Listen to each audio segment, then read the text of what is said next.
Bonsoir mesdames et messieurs, bienvenue à votre magazine à l'offensive. Ce soir, nous avons le réel plaisir d'offenser plusieurs questions d'actualité qui fait parler beaucoup à travers l'opinion. C'est tout le monde qui en parle maintenant, et tout le monde qui a un regard sur le cabinet du président de la République et tout ce qui s'est fait dedans.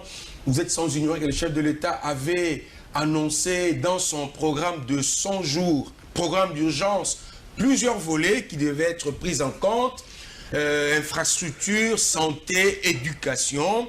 Et il y a des actes qui ont été posés, surtout dans le secteur d'habitat, avec la construction de 1500 maisons préfabriquées. Il semble que le marché a été accordé à une société, Samibo Congo, pour ne pas le citer, qui a déjà perçu la compte, 17 millions de dollars, mais jusqu'aujourd'hui, rien n'est encore fait. Alors que ça n'a pas encore été fini, on a encore accordé, semble-t-il, à une autre entreprise appartenant à la même personne, la construction de maisons de policiers militaires.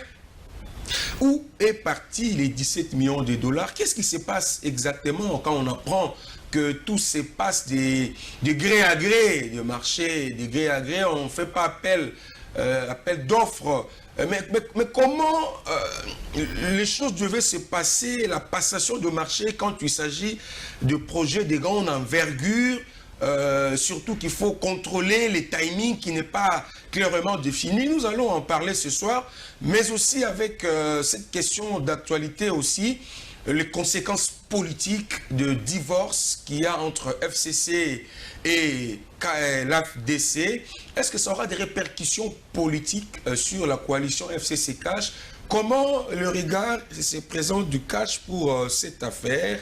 Le chef de l'État exige aussi 3 noms pour chaque poste ministériel avant nomination. Est-ce qu'il n'est pas rattrapé par ce qu'on a vécu avec la mise en application de l'accord de la Saint-Sylvestre, qui avait souffert à cause de ces soi-disant pouvoirs discrétionnaires? On en parle ce soir avec M. Norbert Yamba, qui est au cadre de l'IDPS. Bonsoir. Bonsoir. Bienvenue. Merci bien pour l'invitation. Ça fait 1 mois pratiquement que vous étiez ici sur ce plateau, sur la même chaise. Je reste toujours disposé, et comme je n'étais pas encore invité, donc j'ai entendu le moment venir et voilà, je suis là. À un moment donné, vous étiez absent au pays, vous vous déplacez à tout moment, semble-t-il. Ben, c'est vrai que, bon, il faut jobber aussi. Comme le chef de l'État, toujours entre 2 avions. Il faut jobber. Hein. Si on ne jobe pas, on risque de tomber dans l'irresponsabilité. On a des enfants, on a une petite famille, etc. Donc, il faut savoir se débrouiller. Et voilà pourquoi, s'il nous arrive de nous déplacer, mais nous nous déplaçons, mais tout en ayant comme fardeau les Congo et les Congolais, et partout où nous allons, nous faisons un effort pour comprendre les enjeux, les tenants, les aboutissants de ce que peut représenter comme obstacle pour le bon bondissement de notre pays au travers le leadership de Félix Antoine Tshisekedi. Donc, bien que absent de Kinshasa, mais nous faisons tout pour que véritablement notre mandat soit un mandat victorieux. Et la victoire, c'est véritablement que le peuple congolais trouve son compte. Bon, il semble que vous avez aussi pris beaucoup d'engagements avant. Pensez-vous à une victoire avant d'aller prendre autant d'engagements? Est-ce que ça vous met pas en sandwich un peu? Non, mais un leader, c'est quoi? Un leader, c'est quelqu'un qui véritablement a des prétentions pour dire mon peuple se trouve dans tel ou tel état. Moi, je prends les engagements pour changer sa situation. Et c'est comme ça que nous, déjà en 2011, au travers le leadership d'Etienne Tshisekedi, nous avions déjà notre thématique, le peuple d'abord. Le peuple d'abord suppose véritablement que le peuple est en amont et en aval de l'action véritablement de l'État. C'est-à-dire quoi? C'est-à-dire que sur base d'un examen, on a estimé que notre peuple est dans la pauvreté intolérable. À cause de la volonté délibérée. Jusqu'aujourd'hui, bien entendu, votre accession. Bien entendu, nous avons pris des résolutions au travers d'un programme du président de la République. Ce programme porte sur l'intitulé « Vaincre la pauvreté ». Une pauvreté qui est devenue systémique, endémique, pérenne, institutionnalisée. Cette pauvreté, véritablement, doit être combattue, pas pour 6 mois, à moins que l'on soit de mauvaise foi. Il faut véritablement s'engager dans une sorte d'alternative qui s'échelonne sur base d'un certain nombre d'alternances. Et c'est sur base de ces combats engagés avec une volonté volontariste qu'on peut arriver à réduire la pauvreté jusqu'à l'éradiquer. Mais lorsqu'on dit 6 mois après, bon, la pauvreté ne change pas. Le programme de 100 jours, le programme d'urgence, ça a lamentablement échoué. Ah, mais écoute, John. À tous les niveaux. John, oui. Je venais de suivre une émission, Tour de Babel, qui passe ici. Effectivement. C'est vrai que j'ai suivi. Avec le vieux Belédou. Oui, j'ai suivi un pasteur ou un prophète, ils sont nombreux, hein, les prophètes du Congo, qui disaient que non, ça a échoué. Et lui n'a même pas un critérium. Mais il a raison. Excusez, il n'a même pas un critérium pour apprécier si la personne a échoué ou il n'a pas échoué. Écoutez, le débat est fondamentalement intellectuel. Attention, attention. C'est pas n'importe qui entre véritablement dans ces débats-là. Vous-même, vous n'avez pas fait le compte rendu. Hein. Non, le compte a été on n'a rien vu. Le président a fait ses comptes rendus. Le président, pour s'engager dans les 300 jours, les 100 jours, le président a présenté un micro-programme. Il a dit que sur base de ces programmes, voilà ce que moi je vais faire. Et il a dit, première chose, en ce qui concerne la décrispation politique, je sortirai les prisonniers politiques, je ferai en sorte que les exilés rentrent chez nous. Bravo, ça a été fait. Et je ferai en sorte qu'on allège, on assouplisse les conditions véritablement de retour de la diaspora congolaise dans le pays. Bravo, ça a été fait. Et je ferai en sorte que nous mettions un minimum d'infrastructures. Infrastructures de base. Là, il y a un problème. Notamment certaines écoles, certaines routes. Et on a déterminé le nombre de kilomètres. 1500 aussi. Et les logements sociaux. Rien n'a été fait. Je m'excuse beaucoup, John, que je termine. Allez-y. Et donc, c'est sur base, n'est-ce pas, de ce fil conducteur que nous appelons une boussole qui est déterminée pour une échéance de 3 mois que le président de la République a pris comme engagement. Qu'est-ce qui a été fait? À ce qui concerne la décrispation politique, à moins qu'on soit de mauvaise foi, pour ne pas constater qu'effectivement les prisonniers sont dehors. Je dis bravo. Les exilés sont de retour. Et il y a un engouement tel que la démocratie aujourd'hui opte pour un schéma d'esthétique et d'ambiance. Et par rapport à ça, je connais même celui qui aujourd'hui se révèle comme le plus farouche. J'allais dire Martin Fayulu, qui avait son hôtel fermé, etc. Et voilà, aujourd'hui, cet hôtel a été réouvert sur base d'une décision, c'est pas du président. Même si vous avez trouvé ces pneus lors d'une marche que vous voulez organiser, que vous avez aussi interdit. Non, mais je pense que nous sommes en train de construire ce que je peux appeler l'état de droit. Et l'état de droit, c'est la primauté de loi. La primauté de loi permet généralement aux uns et aux autres de comprendre que la liberté de la personne commence là où s'arrête, là où commence la liberté de l'autre. Et donc, il est anormal lorsque nous avons les forces de l'ordre et que ces forces sont tenues véritablement à nous protéger et que voilà, que ce soit une occasion véritablement pour que ces forces de l'ordre soient mises en situation de détresse.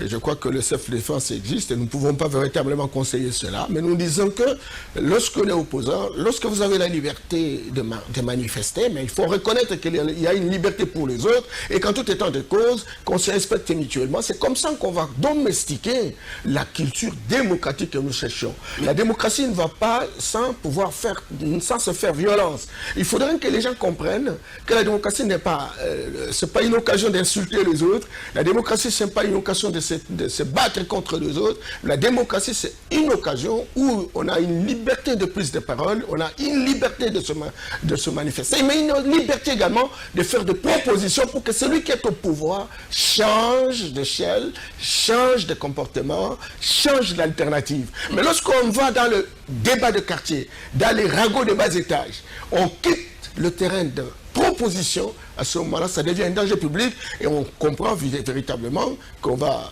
aller d'émotion en émotion et le Congo ne va pas trouver son compte. Où sont partis les 1500 maisons que le chef de l'État avait promis dans le cadre des logements sociaux?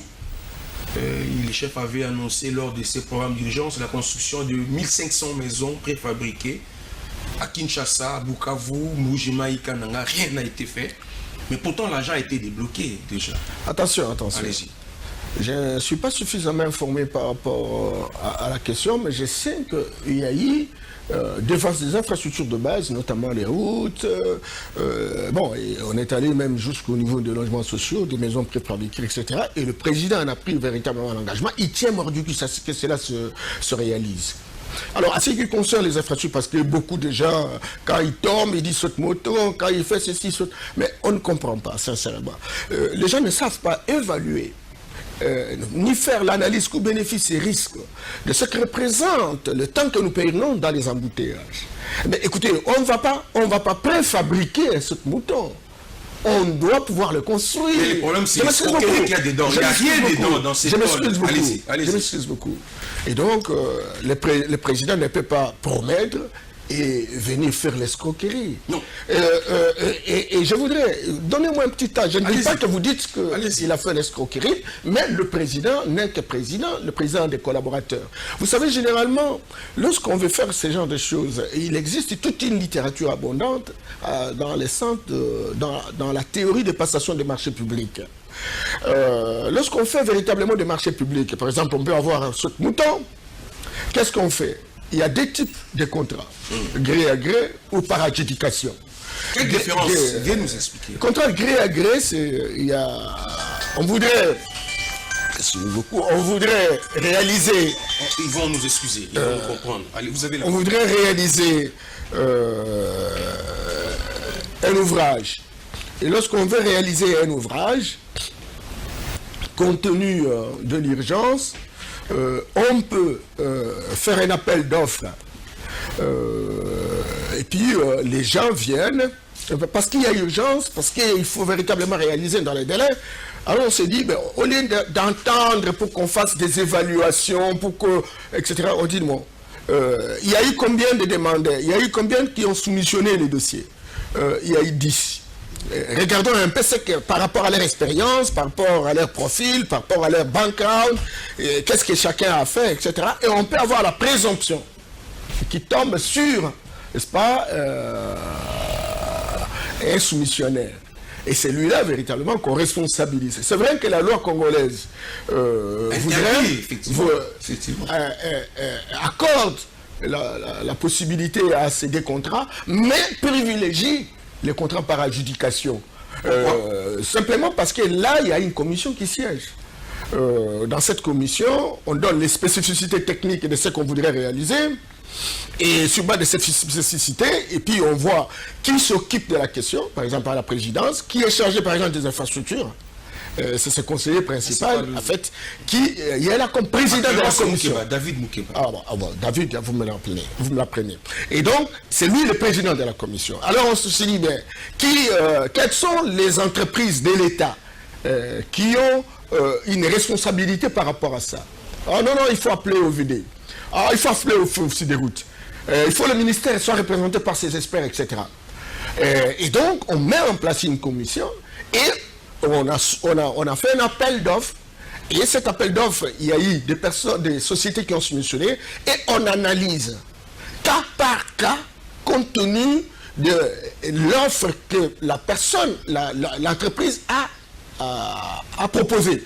Il dit que moi, par rapport au saut de mouton, je compte le faire à 3 mois. Et en ayant 3 mois, je peux réaliser ceci, tel. Et on fait la vacillation de différentes offres. Et sur base de cette vacillation, on apprécie en disant les montants qui ont été proposés, tel montant correspondrait. Alors nous pouvons le prendre parce qu'il nous propose 2 mois, l'autre a proposé 5 mois, l'autre a proposé 4 mois, mais la personne qui a proposé 2 mois a proposé le même montant que celui qui a proposé 4 mois. Alors nous tombons sur celui qui a proposé 2 mois. Et tous les évaluateurs signent sur un document. Donc on ne peut pas véritablement choisir quelqu'un si véritablement ce travail technique n'a pas été fait en amont. Et là, le président n'est pas là. Ce sont des techniciens, ce sont des experts, etc. qui sont concernés. Alors maintenant, à la question de savoir, est-ce que les différentes réalisations aujourd'hui ont fait l'objet de contrats gré à gré ou par adjudication. C'est normal que l'on passe par des contrats de gré à gré quand il s'agit des projets de grande envergure comme Saute-Mouton, comme construction de logements sociaux, 1500. Est-ce que c'est normal que l'on passe, vous préférez par adjudication ou de gré à gré? Non, mais ça c'est une discussion qui doit être faite au niveau de la commission par rapport à cet assemblage, n'est-ce pas, des techniciens qui viennent des différentes structures, etc.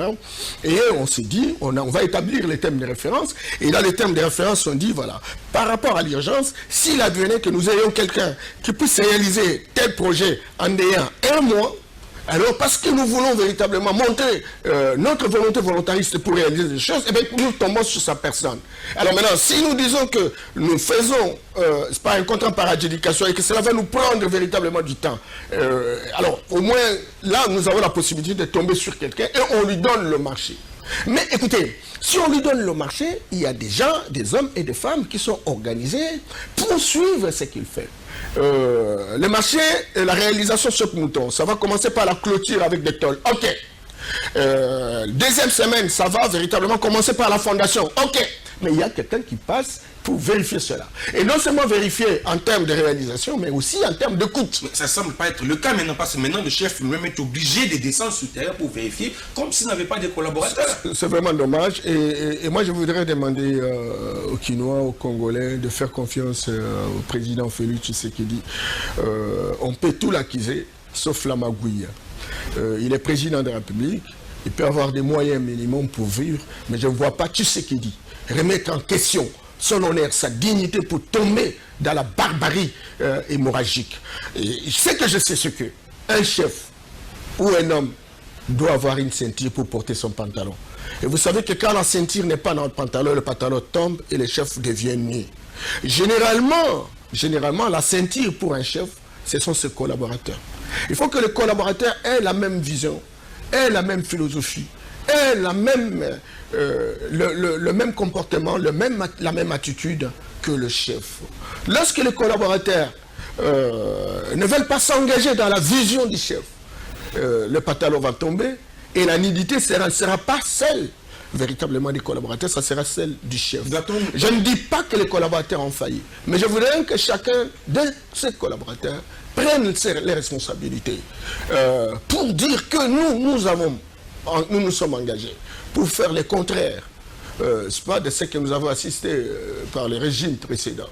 Nous avons voulu que le Congo fonctionne autrement. Nous ne pouvons pas véritablement utiliser la même échelle que les régimes précédents. Nous ne pouvons pas utiliser la même formule que le régime précédent. Et le président Félix Tshisekedi est là pour dire, susciter l'espérance, donner l'espoir à notre peuple. Et il faut que les collaborateurs se mobilisent autour de ça. Sinon, parce qu'il n'est pas dans ces choses-là, il risque un jour de se retrouver en nu. Et lorsqu'on est en nu, il sera dans la triste obligation, parfois de se débarrasser des uns des autres, qu'il trouvera être obstacle par rapport à la dynamique qu'il voudrait mettre en place. Il est anormal. Par exemple, ce que vous me disiez, en tout cas si cela est vrai, qu'il y a 1500 logements prévus, préfabriqués, qui devait être fait à Kinshasa, à Bukavu. Et jusque-là, ça n'a pas encore commencé. Oui. Je voudrais savoir quels sont les thèmes de référence. C'est combien de temps on a donné aux messieurs. Parce que généralement, lorsqu'il y a des gros programmes, des gros projets comme ça, on ne donne pas n'importe qui. On donne à un investisseur qui a aussi ses propres moyens, qui peut même commencer le travail avec ses propres moyens et on va lui financer après. Et ça fait partie véritablement des éléments d'évaluation pour savoir qui peut faire quoi. On dit non, cet monsieur-là, il a l'argent, regardez son compte, il a des moyens, lui peut faire le travail. À ce moment-là, il peut nous rassurer. C'est cela. Mais alors, si on va prendre quelqu'un qui n'a pas le moyen et qui va entendre véritablement que le gouvernement puisse sortir ses moyens pour qu'il commence le travail, ça devient un danger public. Mais à qui incombe la responsabilité si les promesses faites par le chef souffrent d'application? Non, ces promesses seront réalisées. Je crois qu'aujourd'hui, lorsque nous organisons des émissions comme ça, parce que vous apprenez cela, je crois que ça va aider à celui qui a une portion de responsabilité de s'engager pour comprendre que le président de la République a pris un certain nombre d'engagements, il a un devoir de redevabilité vis-à-vis de son peuple, il a donné des échéances par rapport à ça, et s'il advenait qu'on ait dit qu'il donnait l'argent ou donner un compte à tel ou tel investisseur, encore qu'il prouve qu'il s'est trouvé devant des situations difficiles pour ne pas commencer l'action, encore que cela s'accélère pour que véritablement ces engagements soient rendus opérationnels. Et ça, on attend encore que tous ces collaborateurs, chacun qui a une telle responsabilité, s'engage résolument pour que véritablement on puisse avoir des résultats par rapport à ça. Donc moi je suis content que le président s'est engagé lui-même de pouvoir faire la visite de tous ces endroits-là. Ça donne un nouveau tonus, ça donne de l'impulsion, n'est-ce pas, pour que tous ceux qui ont des responsabilités, que ce soit le soumissionnaire ou l'investisseur, que ce soit les collaborateurs, qui sont censés véritablement faire le monitoring de ces réalisations, que les uns et les autres s'actionnent pour que les engagements du président soient respectés. Très bien. Les têtes vont sûrement tomber parce qu'on a suivi les tweets du porte-parole qui n'est pas tendre vis-à-vis de ceux à qui on a accorder ses responsabilités. Mais tout ça aussi, c'est vous, parce qu'il n'y a pas de gouvernement, parce que vous prenez beaucoup de temps dans les négociations. Mais maintenant que les négociations ont fini, vous exigez encore 3 ans. Est-ce qu'on ne va pas revenir au scénario pour l'application de l'accord de la Saint-Sylvestre? J'ai suivi quelqu'un ce matin. Et il était en train véritablement de faire ce qu'on appelle des ragots de bas étage autour de la personne du président pour dire qu'il n'est pas compétent, voilà, que le gouvernement n'est pas là, que ça fait 7 mois, etc. Mais est-ce qu'il n'a pas raison? Non, écoute, il faut sortir d'un écosystème politique de pourriture intrinsèque. On a besoin d'avoir des hommes et des femmes qui ont une certaine élévation, qui ont une certaine rationalité, surtout qu'aujourd'hui, nous sommes à l'ère de l'intelligence politique. On veut sortir des ragots des quartiers pour que véritablement nous soyons en mesure de rassurer notre peuple que nous sommes capables de prendre des décisions stratégiques relatives. Et par rapport à cette question du gouvernement, vous savez que le gouvernement, aujourd'hui, nous ne sommes pas dans une situation normale. Lorsqu'un président de la République arrive, le président de la République a toujours eu un soubassement. C'est-à-dire qu'on a voté le président de la République, c'est qu'on a voté les députés de l'obédience de ce président, on a voté les sénateurs, on a voté les gouverneurs jusqu'à l'échelle locale. Cette fois-ci, on a un président de la République qui est issu de l'opposition. Curieusement, les gens qui ont été, j'allais dire, mis à nu au regard de leur bilan négatif, c'est eux finalement qui prennent les décisions pour avoir, n'est-ce pas, la majorité au Parlement, la majorité au niveau des différentes assemblées, etc. Ça complique les choses. Raison pour laquelle le président de la République, au départ, a estimé que la Constitution de la République, au regard de l'article 169, voudrait que des concertations se fassent avec le Premier ministre, quel que soit son bord politique, etc. Pour que le président de la République affirme son leadership, pour qu'il puisse jouer le point d'amplification et entraîner toutes les autres institutions autour de sa vision, autour de sa boussole. Est-ce que ça a été fait? Eh bien, écoutez, il faut discuter. Il faut avoir un mode de souverainisme. Tout cela prend du temps. Ces discussions-là sont terminées autour de la formation d'une coalition pour répondre véritablement aux désirs de notre Constitution. Nous avons créé une coalition Cash FCC. Maintenant, deuxième chose, nous voulons, maintenant que nous acceptons la coalition, il y a un seul leader. Un seul leader, c'est le président de la République, qui doit entraîner tout le monde autour de sa vision. Maintenant, qui doivent véritablement faire partie du gouvernement? Là, c'est une autre question questionnante. Une question qui appelle d'autres questions. Ça veut dire, qui est cet homme? Quel doit être son profil? Quel doit être son background? Qui puisse faire partie du gouvernement? Il exige encore 3 ans. C'est pas un peu trop aussi? Non. Écoutez, John, oui. Le président de la République, encore qu'il faut que je vérifie ça, parce que je n'ai pas eu contact avec lui pour savoir si effectivement il a exigé 3 ans. Mais au moins, le président a posé un principe en disant quiconque qui voudrait être Premier ministre, qui voudrait être ministre, il faut qu'on voie, il vient d'où, qu'est-ce qu'il a fait, quelle est son expérience. S'il se retrouve sur des personnes douteuses qui véritablement ont construit des îlots d'abondance dans un océan de misère dans notre pays. Et là maintenant, il y aurait un exercice où le président aurait souhaité, au-delà des accords, au-delà de ce que représentent les ententes, qu'on puisse checker poste par poste, et puis individu par individu. Est-ce que tel poste correspondrait à tel? Est-ce qu'on va faire le partage comme on est habitué à se partager, à se donner des récompenses, ou on peut aller même à autant de ministères, ou même si on n'a pas moyen, il faut autant de ministres parce qu'il faut récompenser tout le monde? Mais en ce moment où nous sommes en train de chercher comment travailler pour que le pays trouve son compte, ou que les Congolais trouvent son compte, et vous savez que les propositions qui ont été faites, en tout cas, si nous suivons les réseaux sociaux, etc., c'est 65 ministères. Imaginez-vous 65 ministères. Je m'excuse beaucoup. Je voudrais insister par rapport à ça. 65 ministères. Est-ce que le président, vraiment, c'est lui qui veut véritablement aider le pays? 65 ministères. Il faut avoir 65 secrétariats généraux. Et secrétaires généraux, il faut avoir quel personnel? Déconcentré. Et puis, lorsque vous allez au niveau des provinces, on a 52 gouverneurs. 52 gouverneurs, vice-gouverneurs. On a 1060 ministres, animateurs, j'allais dire, à partir de la province jusqu'au niveau de la chefferie. Ville, commune, secteur, chefferie. 1060 chefs d'exécutif. 3111 ministres jusqu'au niveau de l'échevin. On aura plus de 11 857 députés jusqu'au niveau des conseillers des chefferies. Et puis, écoutez, à chaque niveau, c'est de l'argent. On veut créer à la fois une bourgeoisie politique nationale, provinciale et locale. Et le président ne peut pas accepter cela. Le budget de notre pays, la moyenne, c'est 4 milliards à 5 milliards.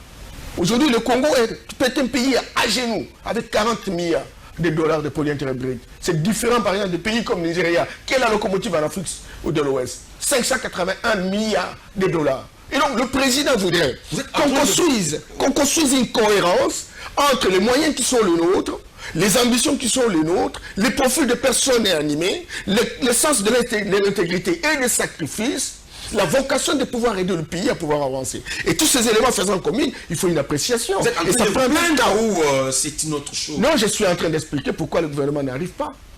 Le gouvernement n'arrive pas parce qu'effectivement, il y a une discussion. Je vous ai dit que nous avons fait une coalition. Mais une coalition des tendances. Bien entendu, partageant pratiquement la même idéologie. Encore qu'il faut poser la question par rapport à tous ces gens, si effectivement ils ont dans leur tête l'idéologie ou ils ont dans leur tête les positionnements. La plupart d'entre eux sont brûlés. Mais ils ont des problèmes aussi, vous avez appris. Ils ont des problèmes. Bien entendu. Oui, FDC, FCC. Est-ce que ça restera sans conséquence sur politique, sur ce que nous disons là, le gouvernement? Non, mais moi je sais que la plupart des gens qui sont au FCC, etc., vous entendez, hein, et déjà même qui étaient avec Bahati, etc., mais qui visiblement les dénoncent, hein, parce que pour se repositionner, parce qu'avec Bahati c'était l'ombre, maintenant ils vont se repositionner. Voilà un peu la classe politique qui est foncièrement imbécilisée, manipulée, clochardisée, instrumentalisée à souhait. Vous voyez, or, quel que soit le bord, quelles que soient les manœuvres, la classe politique que nous avons connue pendant 18 ans, c'est une classe politique qui est véritablement dans une sorte de pourriture intrinsèque. Ce n'est pas une classe politique qui est positionnée pour construire une dynamique vers la prospérité de notre peuple.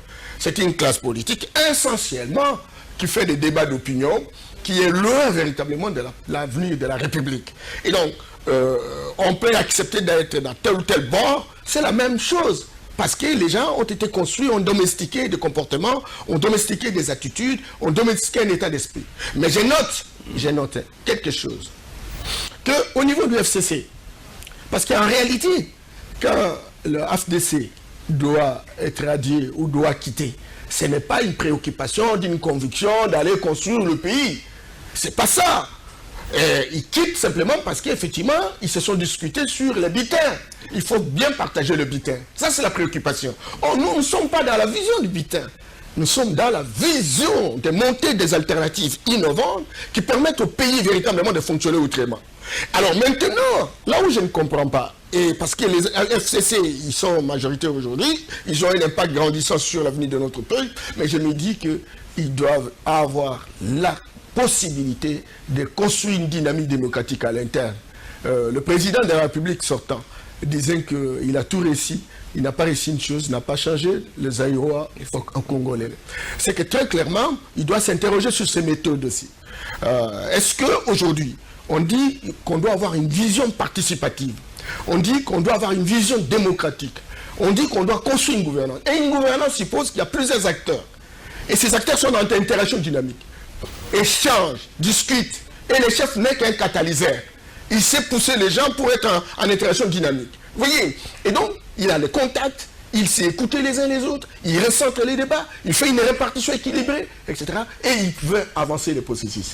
Mais ici, j'ai comme l'impression que c'est lui qui décide en dernier ressort. Mais la discussion en amont ne se réalise pas. Et ça, c'est un danger. Parce qu'il doit pouvoir véritablement donner, n'est-ce pas, l'idée qu'il est aussi modèle. Nous sommes en train de construire notre pays. Nous sommes dans une échelle progressive, évolutive. Et on a besoin que tous ceux qui, véritablement, ont animé le parcours de notre démocratie puissent véritablement devenir des modèles référentiels. Mais si des actes de ce genre se posent, où on ne sait pas écouter les autres, on ne sait pas construire la justice distributive, et que bon, chaque fois que la personne se retire simplement parce qu'il a été fixé, on dit non, non, non, ce monsieur-là, on commence à sortir véritablement les dossiers de placard pour dire il a mal géré, il a fait ceci, il a fait ceci, etc. Et tout ce temps que vous avez eu le temps, pourquoi vous n'avez pas fait? Pourquoi vous n'avez pas régulé ça? Parce que vous étiez le régulateur des institutions de la République. Tout cela faisant combien montre très clairement comment non, la classe de l'élite politique n'est pas préparée pour qu'elle assume des responsabilités dans la vision d'amener notre pays à l'émergence en 2030. Encore que l'émergence est un gros mensonge, mais je dis que la situation sera grave parce qu'en 2035, on sera 165 millions d'habitants. 2050, on sera 220 millions. 2100, on sera 400 millions. Mais quel est le leadership que nous pouvons avoir? C'est lui qui entre dans le lot des roublards, des profiteurs, des corrompus, ou c'est le leadership qui y apporte des alternatives et qui se fait modèle, référentiel, une unité de mesure et qui montre les autres l'exemple dans la perspective de pouvoir faire avancer le pays. Ça, c'est la question qui reste à poser et qui doit être un défi pour tout un chacun de nous. Surtout pour le chef de l'État, Félix Tshisekedi, votre mot de la fin en 30 secondes. Bon, je voudrais dire au président de la République que je ne souhaiterais pas être à votre place. Mais tout le sens de votre responsabilité, c'est le sacrifice. Parce que c'est un combat que nous avons mené ensemble pendant 38 ans. Nous avons cru que le pays peut fonctionner autrement. Mais croyez-moi, vous avez des guerres. Il y a la guerre où vous voyez l'insécurité généralisée dans notre pays. Une guerre qui relève d'une convergence d'intérêts entre les forces et les pesanteurs, internes et externes. Mais vous avez une autre guerre. La guerre des pratiques, la guerre des comportements, la guerre des attitudes, la guerre de l'état d'esprit que nous avons conçu pendant plusieurs années. La corruption, le népotisme, le clientélisme. Et cet homme-là, vous devez le mener avec des hommes et des femmes qui croient à votre vision et qui sont capables véritablement de relever les défis. Et le vrai défi, c'est de lutter contre la pauvreté de notre peuple. Monsieur Norbert Yamba Yamba, il était à l'offensive ce soir, il était aussi trop offensif un peu. Pas défensif aujourd'hui. Monsieur Norbert, merci beaucoup d'avoir été les nôtres. Vous êtes au cadre des lits de paix. Avec lui, nous avons passé en revue l'essentiel de l'actualité, mais avec beaucoup plus d'insistance sur le programme, la vision du chef de l'État que nous souhaitons tous voir être effective avec succès. Merci à l'équipe technique qui était avec nous ce soir, Guy Lukoki, Papi Mandeke, Maurice Gigando, gloire aussi, portez-vous bien, on va vous retrouver le mercredi prochain pour un nouveau numéro. La rediffusion de cette émission, c'est demain, jeudi à 9h. Au revoir.